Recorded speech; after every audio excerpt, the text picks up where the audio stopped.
Live from the Washington, D.C. area, all empowered citizens need to know about intelligent use of resources, smart governance, inclusive communities, smart industry, and healthy, thriving urbanization. This is Smart Sustainability, the TV talk about shaping a sustainable future in the digital age with Nicolette de Vidar. Our children suffered tremendously from the COVID and the COVID lockdown situation. Their mental health is affected at an alarming rate. In fact, so bad that children's mental health has been declared a national emergency by the American Academy of Pediatrics. And on December 7, followed by an advisory by the U.S. Surgeon General Vivek Murthy, who gave a warning of a crisis among youth. Not surprising. Fear, loss of loved ones, grief, economic strains, isolation. The U.S. healthcare system has seen a sharp rise in mental concerns among children. Nature, though, might help us out. Fostering mental health through the outdoors in teaching is our topic tonight. Good evening. Thanks for joining us. I'm Nicolette de Vidar. In the United States, we have a tendency to take a pill when we don't feel good, whether that's for mental or emotional strains or physical pains. Pharmaceutical solutions have dominated healthcare for decades. Just count the pharma ads during a 2-hour television program and you see just how much pharma is determining our lives. Although evidence of nature's benefits has existed forever, the medical and teaching communities are just waking up to evaluate and consider the relationship between nature and our health, and start treating it with the seriousness it deserves. Initiatives funding research projects between corporations and universities, like REI's commitment to fund the University of Washington's Earth Lab and the UCSF Benioff Children's Hospital Center for Nature and Health, for example, to study the connection between nature and health, are great examples. For the past several years, the center's director, Dr. Noushin Razzani, has prescribed nature to her pediatric patients instead of pills. Yes, you heard right.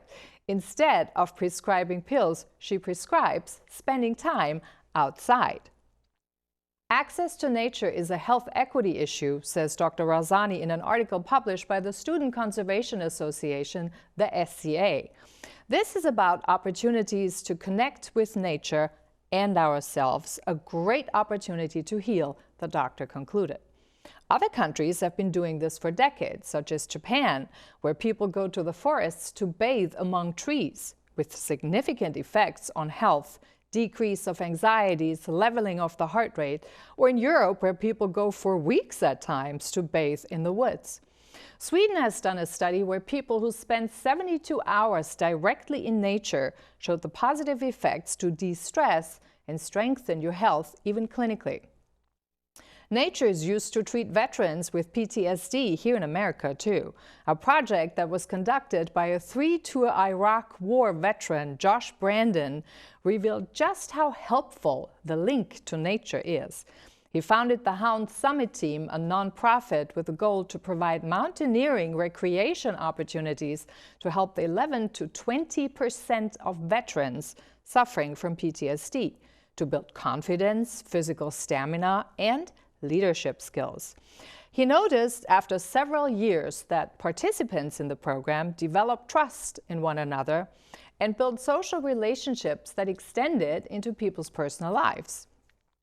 He also noted increased self-confidence, reduced incidences of anxiety and depression, and less alcohol consumption.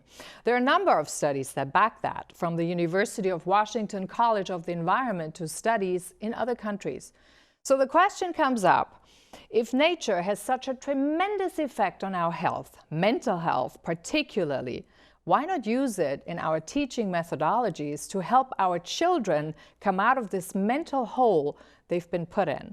Why not use nature to showcase the nature of change, take the fear of the unknown away, and give them the tool to deal with climate change, extreme weather, and the constant change in a positive, confidence-strengthening way versus bombarding them with constant fear, angst, and anxiety. Not possible, you think? Yes, it is. We talked to a teacher who has been using nature as her classroom, so to speak, for years, not just to teach children about ecosystems, interconnectedness, and sustainability, but also to equip them with the mental tools to understand the constant of change and learn from it in a fun and enriching experience. During COVID, this proved particularly useful. Why that's the case, she discussed with me this morning. Faiza Alam is a teacher at Lanier Middle School who has been using nature as her classroom with stunning effects. She couldn't join us live today or tonight, so to speak, so I pre-taped the interview this morning. And I want to share with you what she said in how we can really use nature as a teaching tool. Let's listen to the first part of the interview. There's been a lot of changes in schools. There have been a lot of changes that our kids had to deal with in the past 2 years, but 1.5 particularly. So for you as a teacher, what did you see in terms of how children reacted to it during the course of last year? So this COVID has impacted everyone, and especially the children. It's learning, even though we feel like kids really like laptop and like electronics and technology, and that's the best way to teach them, and they will be like all about it. But they had a different reaction to it, and kids, it was very hard for them to be on the computer and learn in this atmosphere at the home where you have the black screen, and most of the time the cameras were off and it's a one-way instruction going by the teacher. It's not like a dialogue, it was more like a monologue, and you did not know what was happening on the other end. And there were situations where kids, you could not ask them to switch on the camera or many other reasons. So it was definitely tough, and kids were reacting in different ways, socially, emotionally, in that platform when they were just inside the house, not socializing. Man is a social animal. So that really impacted them a lot. And kids, I teach middle school, and it is really, that age is so unique. All ages are unique, but I feel like middle school, they're transitioning from elementary to middle, hormonal changes, identity, they're looking for all that. And then on top of that, you don't have a social piece to it. And parents were busy, obviously, they had to do their job. And so I think the learning within the four walls, and that too within the four walls on the black screen, I don't think it's the right way to do. Yeah, I would think so too. And I know for sure that a lot of kids struggled with that, not just because they were missing the contact, but I think it also takes a lot of confidence if you do want to participate in class to speak up when you're behind a wall and things like that. Are you noticing or hearing that there are more mental problems we're having to deal with, more anxiety levels when kids go to school? It has definitely been a big piece at our district level, that we definitely have a class where we kind of teacher advisory, where we talk about social emotional learning. And we do have that lesson going on where students, a lot of students really benefited from this also, who had issues with, anxiety to begin with. They felt like at home they had the comfort, so some benefited from it, but then many who were very social and wanted to learn through that. Now for almost 2 years, so some of the 7th graders who came, or ones who went to high school 9th grade, they actually missed the middle school. So elementary, they jumped into high school, right? The 2 years of 7th and 8th they missed. That's a huge thing. So for them to go in and then be your normal self and interact, there's a lot of pressure that, oh, I'm being watched. People are looking at me. Even same was with the camera. They would not switch on the camera for the fear of somebody will record me, somebody will take a picture of me, somebody will post it in social media. And that's happening, right? So that anxiety, and then now performing, everyone is on a stage every day. As teachers, students, we're all performing on the stage every single day. So everyone is very conscious of what you're saying, what you're doing, especially in today's time when everything very quickly gets posted on the social media. Did this affect also children's grades? Yes, in the first round, when the kids were at home, the grades did go down, and then the grades were switched in our district to the rolling grade book, where kids had the opportunity to make it as they do. And we had that philosophy to begin with, that I'm truly myself believe in this, that no is not an answer. If you didn't do well the first time, that's a learning experience. Let's revisit this and redo it. So now I'm glad that our district had gone and did the whole rolling grade book, where the kids have the opportunity to kind of change that. And that really helped the students and gave them confidence. Now, there is a lot of talk, Faiza, that we can expect in the future children having a lot of mental problems which have yet not manifested yet. So in other words, there is still a lot of things to come that we may not even know about. Do you share that view?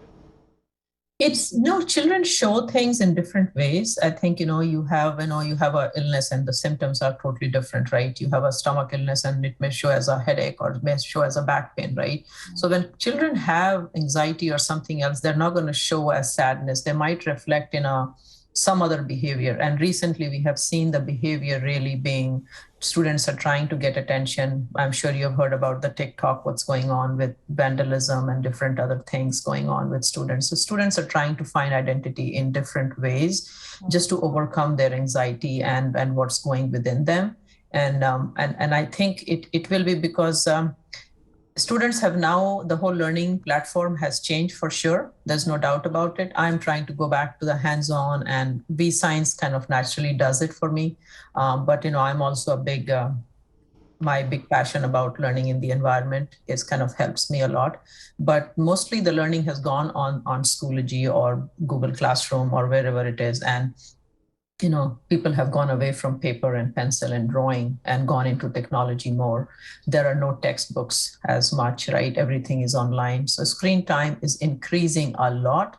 And I think it has positives, but I'm sure it will have some negative impact as well. Yeah, because there are actually studies about how screen time is affecting our ability to think outside the box. So in other words, the more screen time we have, there are studies that show the less we are able to think outside the box, which when you think about this, we live in a time where we need more than ever outside the box thinking. Absolutely. And then we're looking at an environment where we're basically reducing this ability, which I find really, really alarming, not just from an emotional point of view, but also from a mental point of view, in terms of how capable are we going to be to find solutions if we can't think outside the box. Yeah, that's where your creativity comes. You have to think outside the box, right? That's what creativity is, not the routine, run-of-the-mill stuff. Even now schools have looked into having outdoor seating, outdoor classroom. I mean, I had it in our school 10 years ago, and I always used it, my outdoor living classroom, which started in 2010. And many school during COVID, they felt like, oh, we need to take them out, give them fresh air. Okay, let's take them out. It's a safer place. So the nature with this COVID really took people, when they were cooped in the house, where did they go? Into the nature. That's the only place they found comfort and safety. And even in schools now, lunches are outdoors. You're trying to do as much things outdoors as possible. And that should be the norm. So technology is an issue, trust is an issue, finding identity is an issue, anxieties are an issue. And then the most above all, how do we keep thinking outside the box in a time when we really need to think outside the box and create more than ever to find solutions to those challenging problems that we're all facing? It's a number of issues that we have to look at. And then when you see our current education system still is kind of at the opposite level, where you still have, in most cases, children still in the classroom in a setting where they're kind of tugged in, it gets a lot more difficult to imagine how we're going to get out of this. Well, we still have this, operate still in this old paradigm where we really have everything outside the window, so to speak, and nature is there and we could use it. Now, a lot of you are probably wondering, what is her teaching style and how exactly do you do this? Are you just going to take the kids outside and let them run around, or is there actually a method to this? I did ask her about what makes her teaching style so special. Let's have a listen to what she said. And that should be the norm. The outdoors part. And I think this is maybe something that's really the positive effect of COVID and all of this, that we are reconnecting more with nature. And a lot of people now, with the mandates and just being more outdoors in any case, we're realizing that the fresh air is helping, the movement is helping, but just to be out in nature is enormously effective. Now, you have a very special teaching style, Faiza, that you've been using. You basically taught or teach outside in nature. It is your main, how should I say that, curriculum, correct? Tell us a little bit about how exactly that differentiates from the normal classroom setting. So if we see, as humans, we love the nature, we love outdoors. Even if you look at the recent Washington, D.C. area monuments, everything is now more water, and it's not within the four walls and a statue inside. Nothing wrong with that. But the new trend of World War II memorial or anything, why? Because people prefer that, and there's enough research. So I teach environmental science, and it comes really naturally to me, teaching environmental science and the ecosystem. So why teach ecosystem inside the room when you have an ecosystem that you can teach outside? So establishing an outdoor ecosystem where there is a pond, where there is a dry bed stream, where there are vegetable beds, and to teach food chain or a food web or interactions between organisms, or you're teaching carbon cycle, or you're teaching oxygen cycle, you're teaching water cycle. It's much easier to take, and especially I teach students with exceptional needs. So students need these visual and tangible different learning styles. It caters to all of them. And students can take it to different heights at a different level, and you can reach them at their level where they are, meet them where they are. And so there is no one yardstick to measure anything, right? So every kid gets what they need, and they can connect to the nature a lot. It's so easy to show, okay, this is a food chain out here, right? Than sitting and drawing and explaining the energy flow. So it's actually, so when we talk about ecosystems, Faiza, it's the visualization, and it's also feeling how this whole energy sort of is flowing through, and how the system, or I should say the system participants, however you want to call it, are interconnected, correct? Absolutely. Absolutely. So if the kids go out and we are saying, okay, what do we breathe in? And you're breathing in and you're breathing out. Okay, what are the plants doing in here? Why do people go and jog early morning? Why do they go in the trails? And then understanding the importance of trees and the understory, and why each organism is important, even turning a stone and finding organisms under, and how they are important into it.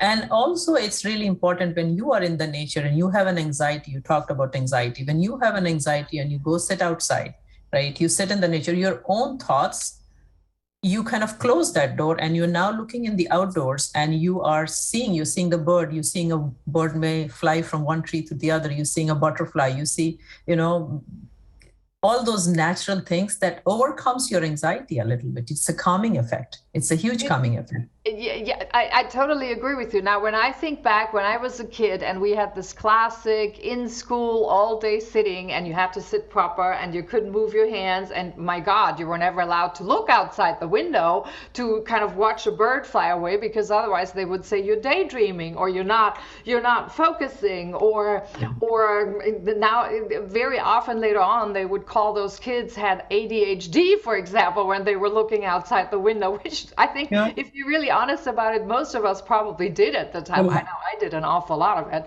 So it's just because it gives you more, even when you look outside a window in an open space and you look out, I always found it gives you an enormous boost for your creativity, because you're looking beyond the closed walls and the space. So by definition, you have a much larger view at things. Yeah. You extend your thoughts and your vision, right? You're not confined within the four walls. That's why prisons are the four walls. So if you are within the four walls, and then there are many classrooms that have no windows. There are times I'm in a room with no windows, and I don't know if it's raining outside, whether it's sunny, till I get out, right? Yeah. It's so hard. Even when you buy a house, you're buying a home, you're renting a home, what do you look for? Because the sun comes in. Windows. It changes the mood. Windows. You need windows, and you need the space. I particularly, because this is where I draw my inspiration from, I need to look out.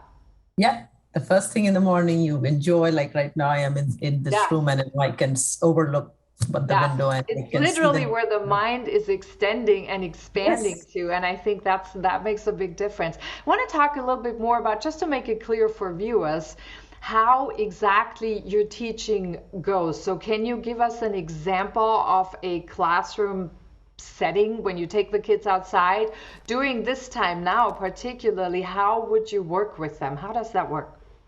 So I teach environmental science, as I mentioned, our unit on ecosystem and understanding beneath the surface of, so students do set up their fish tanks in the classroom from scratch and learn the importance of water quality testing and how to set up a fish tank. So as they start set up one in the classroom, they also have one outdoor in the courtyard where there is a pond where they go and see that what happens during the winter time. Here they are in a very protected environment you're feeding, but out there it's not being fed. Nobody feeds. There are live plants in there. In the winter times, the fish are, and they see the whole cycle of all seasons. So it comes spring, these fish, they feel like, oh, in winter time, what happened? Nobody removes them from the pond. They go and see the fishes all hibernating underneath under the leaves, and then they come back. So kids see the full cycle of that and make that connection. So we kind of start the instruction in classroom, I do, and then take them outside to make that connection, so that we have tables outside. It's a natural place outside. There's vegetable beds where students learn how to do the gardening, even the life skills attached with this.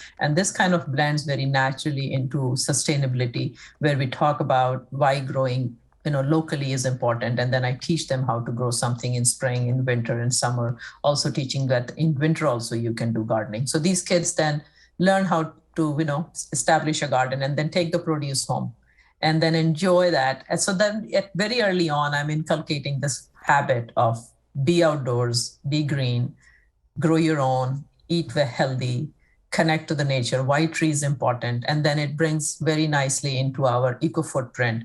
Global change, climate change is happening, right? So then I also incorporate that, make some life changes. What can you do to protect this environment? What can you do as a seventh grader in your lifestyle? So it kind of very naturally flows. I don't have to artificially, because kids, the first thing they ask, why do I need to learn this? So if we are able to give them the why, and it's so easy for me to tell them the why. When I show them in the nature, I take them out there, this is why, than within the four walls. And I bet they look a lot fewer on the watch to think about when's the lesson over, because they're actually out there. Yeah, But it I goes so remember fast.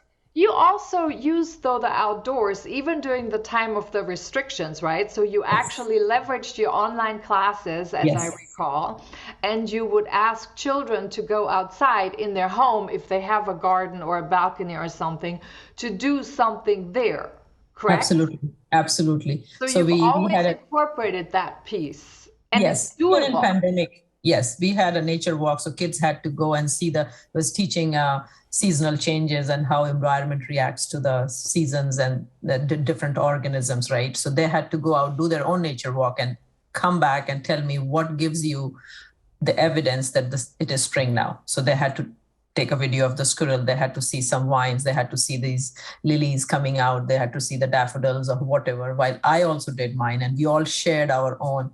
And then when I did the gardening, I did do plant something, and I set up my Zoom from my garden, and then they would see that how to plant. So I taught them how to plant from my end while they were watching it, and they did it as well. So it was nice for them to get out. I even told there were kids at the time, they say, I'm not allowed to step out. I said, okay, then stand by the window and see what you see as a change and take pictures from there.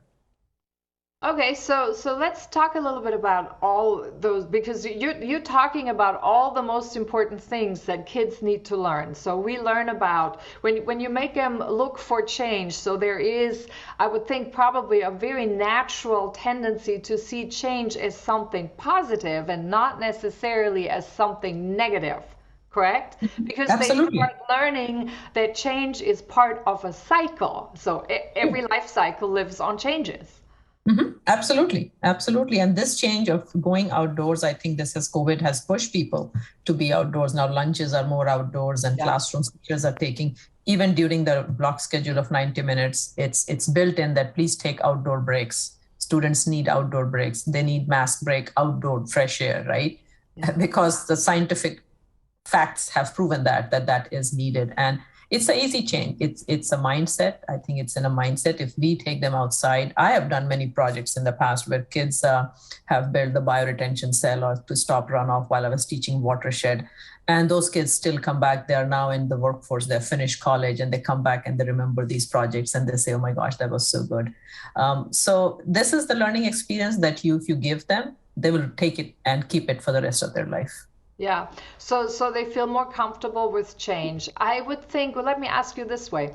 When you teach kids that change is a normal part of the life cycle and they feel more comfortable about that, could you observe that they would lose their anxiety about change or about uncertainty or even about this circumstance with COVID and having to wear the mask? So when they know that change is part of life, change is part of the seasons, that there is sort of light at the end of the tunnel? Mm-hmm. Absolutely, though. So kids have really embraced this. I would say I give them a lot of credit. There was no dummies for either one of us how to deal in a pandemic, right? How to deal when there is a virus pandemic, right? So, but they were very resilient. They really came out of it. I would give them full credit, and it was hard for them, but they accepted the change. By them coming back and adjusting to this itself speaks volume that they have come back, and they have come back with willingness and happiness. Yes, there's anxiety wrapped around it, right? But they look forward to the school. So they took this change, and I think they will. They love if any change happens from our regular teaching style of teaching within the walls and teaching just by the computer and incorporating a more of the outdoors. I'm 100% sure that the kids will love doing that.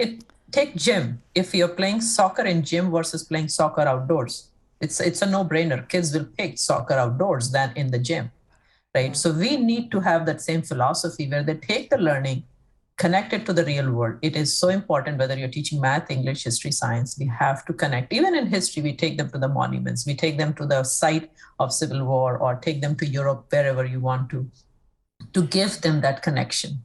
Let's talk about this here for a moment, because I think this is a really very important point, that we need to take them out to the real world.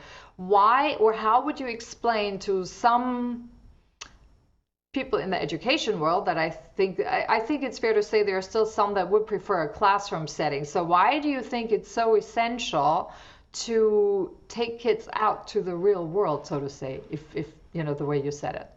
Again, it's a human nature. If you're being asked to do something, you're going to ask why. Why do I need to do this, right? If you have to change your house, why are you changing? Because you have a need, right? You want to buy something, there is a need for it.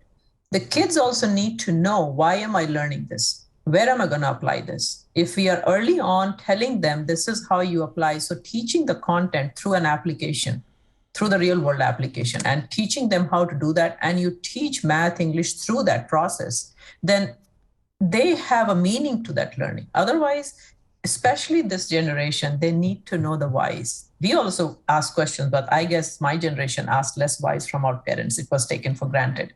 This generation, no, there are more whys which needs to be answered.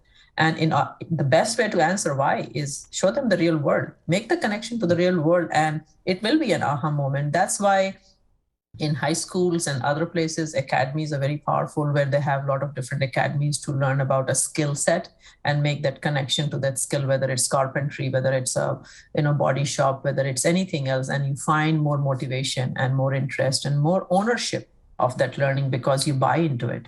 And when kids have ownership and take that, oh yes, I like this makes sense, they'll do it. They'll have all the interest in it, right? I'm sitting at your show right now because of my passion and interest for environmental science. Yeah, that I think that why question, that definitely is a new well, not just a new generation momentum, but I think this is a phenomenon that we really are at this time right now, because we see this in the workplace when people are suddenly asking the why questions. They say, why am I getting up? Why am I going into the office? Why am I doing all of this? So there's this big call for purpose as to why are we doing certain things. And sort of to put this in context, I think it's really great to hear that kids are asking those questions too. Then of course the other question is, why did it take us so long to see that that would be an ideal way of learning? in general, not even for the COVID situation. I want to talk a little bit about the COVID situation in a moment, but even in general, why did it take us so long? Yeah, it's just, we get in our comfort zone and we say this is the norm. We feel like in the school, inside the classroom, it's more safe. There is less fear of you know any social aspects of things that are happening. It's a Is closed it door, more it's a lock. controllable in the classroom than it is outside? You know what, for me it's more, I feel like when I'm outdoors it's more controlled, because when they're inside, my students, they feel very restless. Yeah. I have to give them constant breaks. When I'm outside, it is a break. They don't even realize that they're learning. For them, I'm outside, right? So for when they're in the classroom, for me, they say, oh, when is the break? When I'm going to go outside. But when I start my class outdoors, they see it is a break time, because natural breaks automatically come in place. Here we feel like, okay, the classroom, I think the philosophy is all my supplies are here. I'm going to give the lecture. I think we have moved from that style of teacher-centered teaching to the student-centered learning, right? Where the teacher is not teaching from a podium. I hope so at this time in the century. We are student-centered. We are just a support system there for them. So kind of let them naturally come, be giving them choice and giving them their learning platform, and then be the support system for them. So I think it's more about the supplies and things, and the old philosophy of just sitting in the classroom and learning. I think it's time to move on from that. So are you observing that when you're out with kids? Let me ask you this way. What do you think is the percentage of your classes that you're actually spending outdoors versus the percentage you spent in the classroom? So I would say it depends, goes 50-50. We have to, yeah, I would say 50-50, because a lot of lab work and testing and different things has to happen. And sometimes the dynamic of the class is the Wi-Fi connectivity, because now the platform of Schoology and different things. So but I would myself like to do it much more than what I'm doing right now. There's sometimes certain restrictions that kind of levies to kind of not going outside all the time. But it is absolutely doable, but there are people who are absolutely not doing it. And I think it's very important for them to realize, to kind of just take, even if they're writing a poem, they will be more productive, I feel like, writing a poem in a classroom versus sitting in the nature and writing a poem. Yeah, and this is actually, I want to talk about something that I think has something to do with that. And I think that's the control aspect, because very often in the old school teaching, the way we grew up and the way still there are so many taught this way, there was this thinking that in the classroom you're sort of sealed off, you're not being distracted, and everybody has to focus. But have you, in your teaching, have you observed, is the attention span of the kids actually better outside, or is the attention span of the kids better inside? It's a no-brainer. It's totally, exactly. Attention is up much, much better, because when they're sitting in the classroom, they are fidgety, they are restless, they want to get up, it's monotonous for them. They're seeing everybody's watching me, because you're sitting in close proximity, you are on a performance. It's like I'm sitting on a stage. It's very, very controlled. When they go outside, the mind feels like, okay, I'm freed. Yeah. Right. I can do my things. Nobody's watching me, because there's so much else to look around. And it's true. People get engaged in their own vision of looking outside than focusing on your peer who's sitting next to you, whether he is fidgeting or he has some exceptional needs, and you're focusing on that. You don't have to now anymore, because you have the outdoor to focus on. Yeah, and I would also say that probably with the outdoors, you have all senses are engaged at once. 100%. So by definition, you're much more engaged in the whole energy and dynamic and consciousness of being outdoors, which, yeah, one would think it's a no-brainer, but I think, does it take a certain openness to risk for a teacher to do that at first, until they kind of learn, it's actually easier to go outside? Because to me, I think this is a little bit more like an entrepreneur who goes about with their business, because you can't control all aspects, but You're learning, the more you let go, the easier it actually is. Yeah, and I think it's infrastructure and the logistics is also an issue because there's only limited outdoor seating space where everybody can go. Like we have 1,000 students in our building, 1,000 plus, so all thousands cannot be outside at the same time learning, right? Because we need seating space for that. So I think that it's a bigger vision that the schools need to kind of look into providing that space, a space for teachers to go out. So if I am outside in that outdoor classroom, maybe three other classes can go at any given time, right? Everybody cannot be out there in that space. So we need to, and now I think schools are looking more and more into providing that outdoor space. Yeah. So since the building is the 70% of the infrastructure, outdoor needs to be similar or reverse that pattern. But now with the safety concerns of shooting and different things, that's another layer to the safety aspects of the school districts and their limitation in providing that space and where do you limit that? So I think it's manifold. Many teachers may be willing to do it, but they may be limited.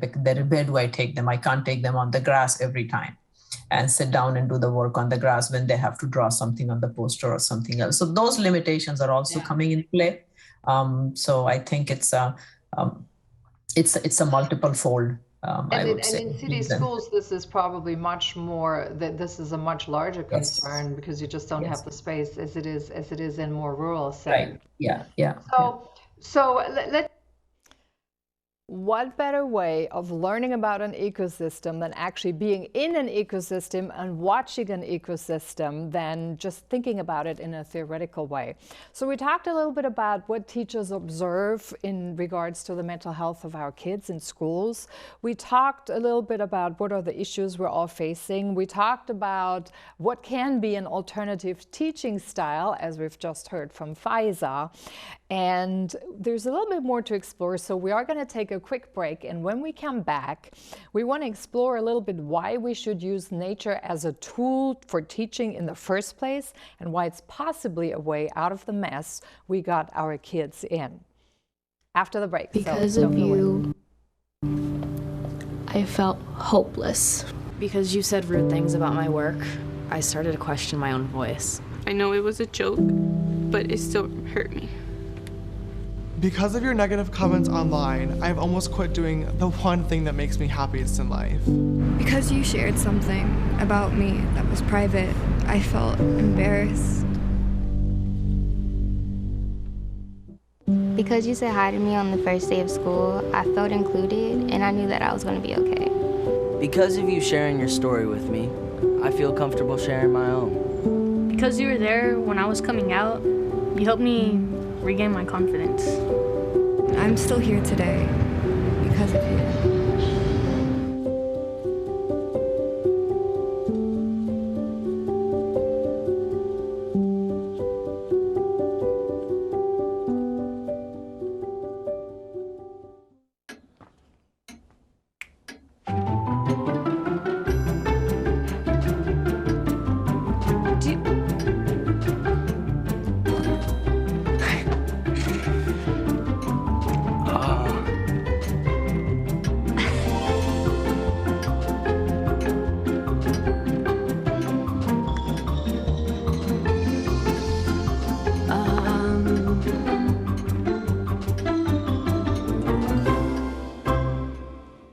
Listen, you're my friend. I noticed you haven't really been yourself recently. Yeah, I feel like something's up. How are you? Are you okay? Is there anything you want to talk about? I just want to know how you're feeling. And listen, even if you don't know what to say, I'm here to talk. No matter what you're going through, I just want you to know I'm here.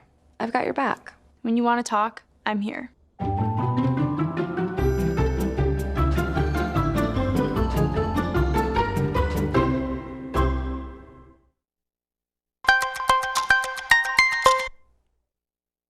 Welcome back to Smart Sustainability on this Sunday, December 19. Yes, mental health is a huge issue, particularly for our children.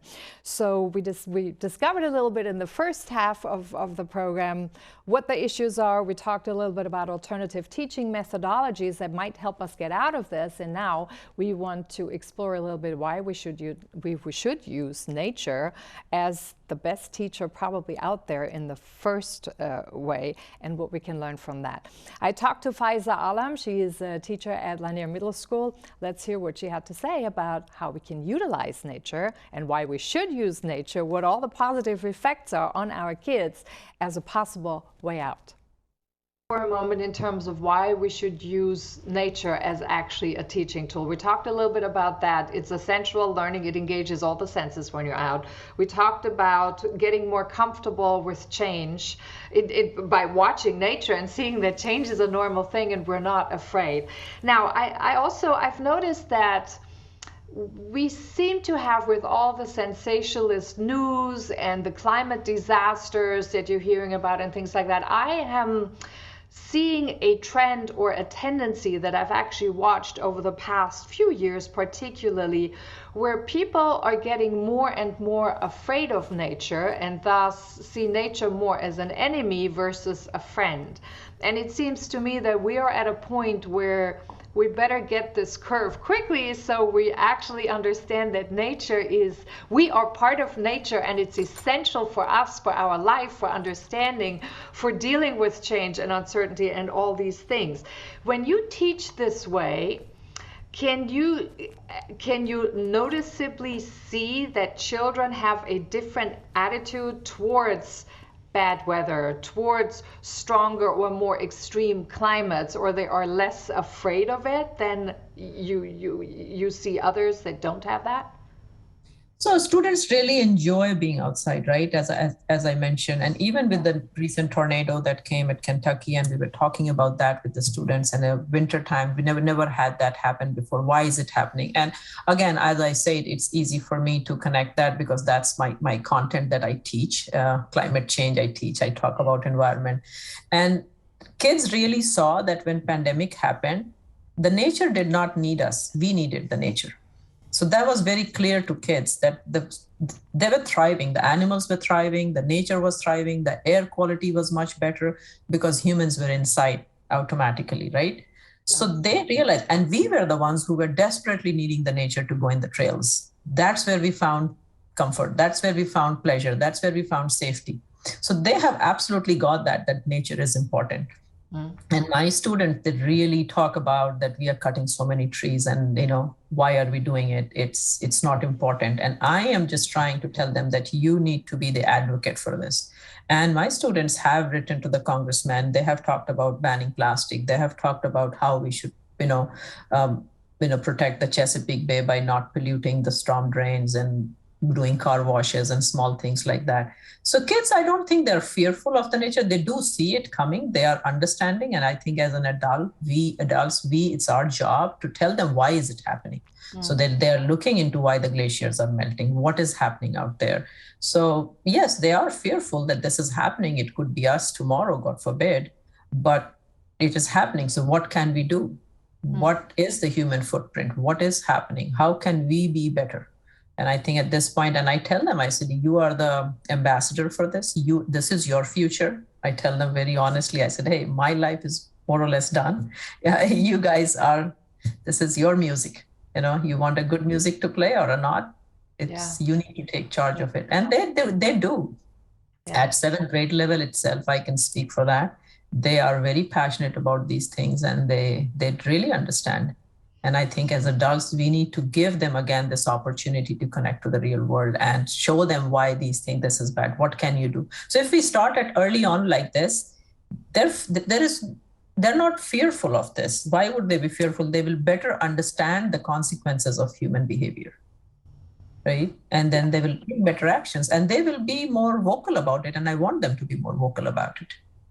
Yeah, absolutely. Now you're teaching middle school, so middle school children, right? Yes. If you ask your children that you're teaching about sustainability, what would they say? Could they describe it, what it is? Yes, that my students will definitely sustainability. They will, absolutely they will, because we keep talking about this as part of our curriculum, and it is our curriculum about talking about sustainable living.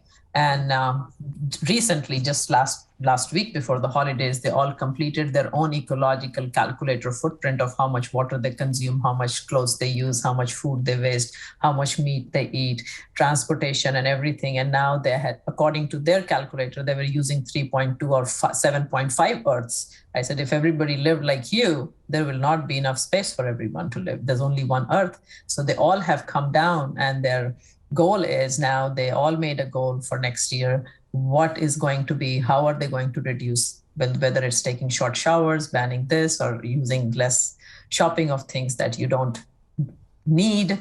And so they were able to understand, and they were like, it was an aha moment for them that, oh my gosh, really? So we see a lot of these, we do a lot of this discussion and a lot of real calculation. And this was simple questions to them, and they could calculate how many Earth are they using. Yeah, so using actually nature as a teacher, so to speak, does not only help with dealing with anxieties and getting us out of the mental rut and calming the body and the nervous system, etc., but it also, the way you just described, is really essential for all of us to tackle the sustainability of the planet going forward. So when you look at this, though, from this aspect, though, it really is an absolute no-brainer in terms of resorting to this style of teaching. But now let me ask you the other question. How many teachers, or what percentage of teachers, are trained to sort of use nature as a teaching tool?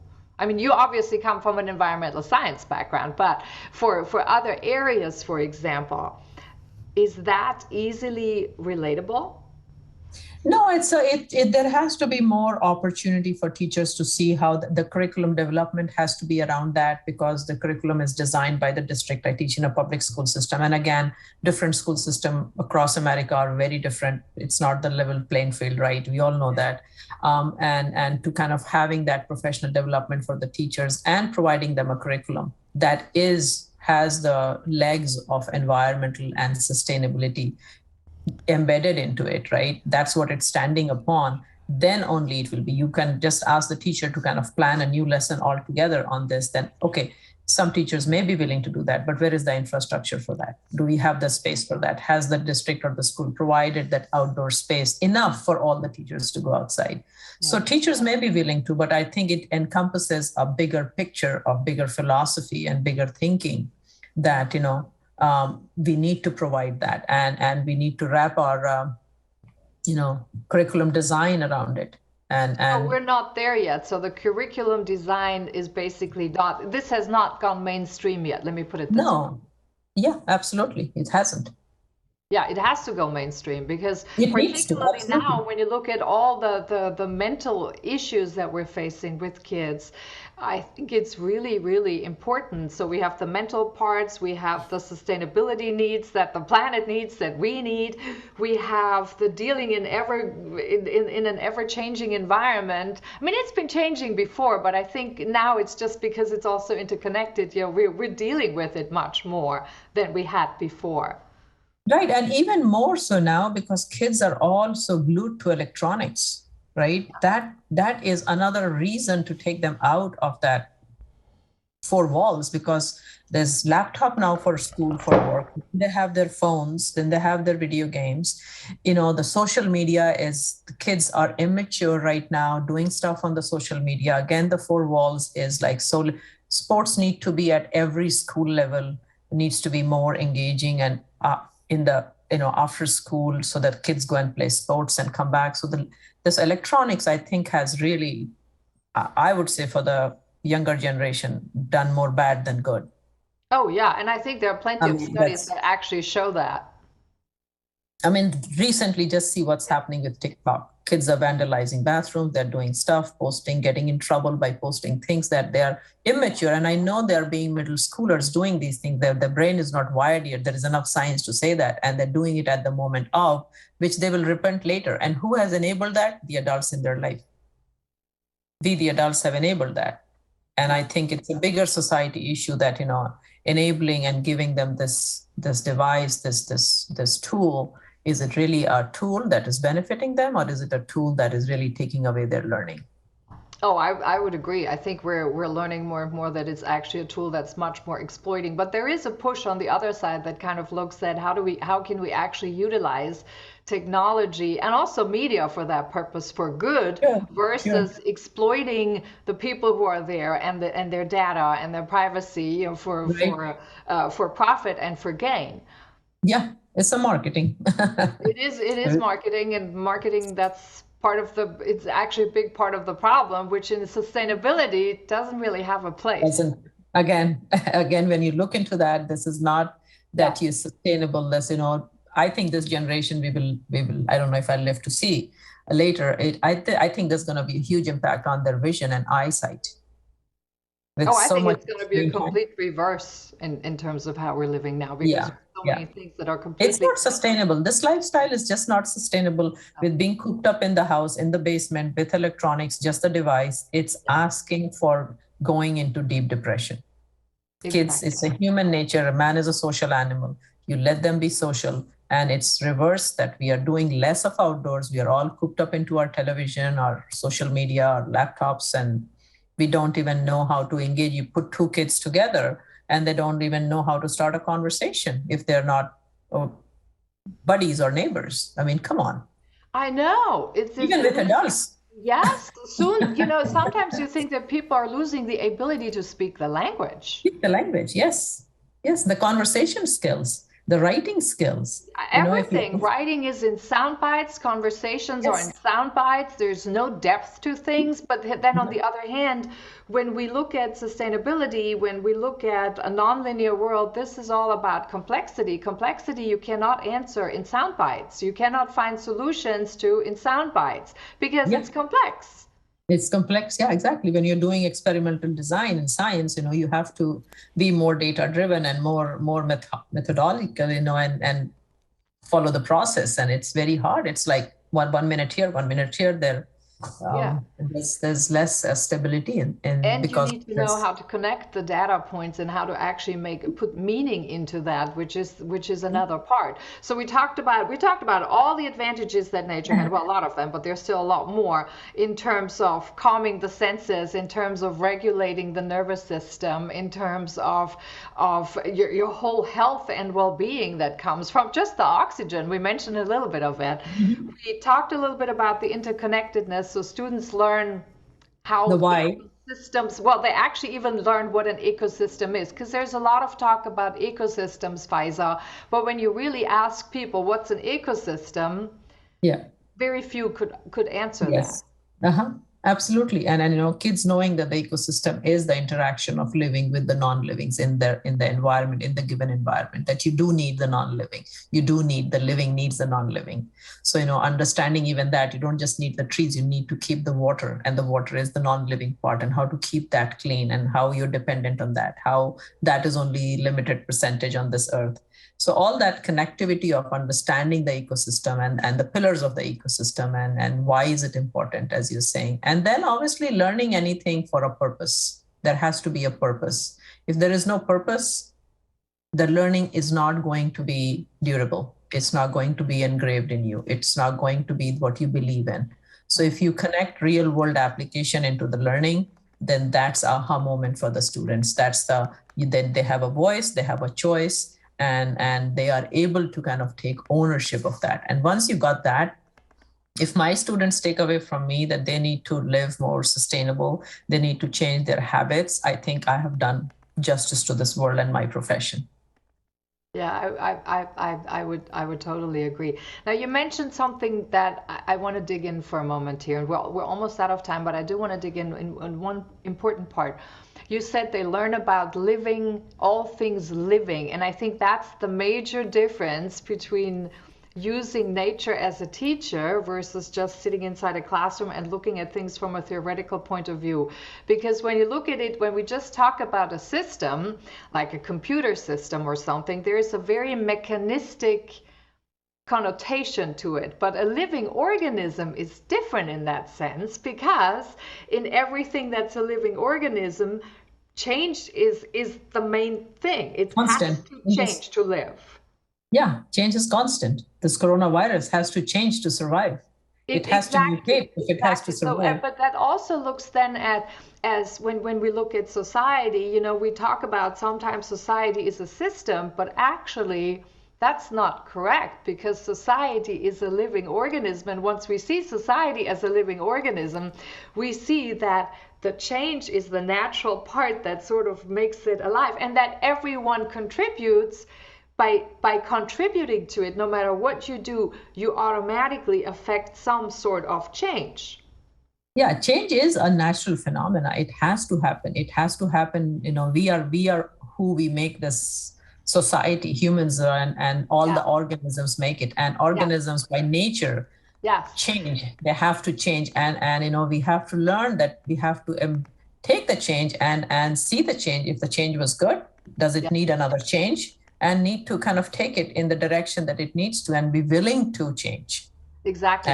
And that's exactly the point. And what I was getting with that is that once kids particularly understand that how living systems work, and that our society also is a living organism, so to speak, then they also become very different contributors to society down the road than what most of us are doing today.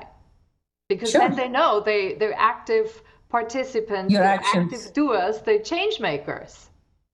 They are change makers, and their actions has an impact, right? Yeah. So they understand that what change and what action I take, and if I change my action, it is going to have a negative or a positive impact. Yeah. So it's what type of a footprint do you want to leave behind? What actions are you taking today that's going to change the tomorrow?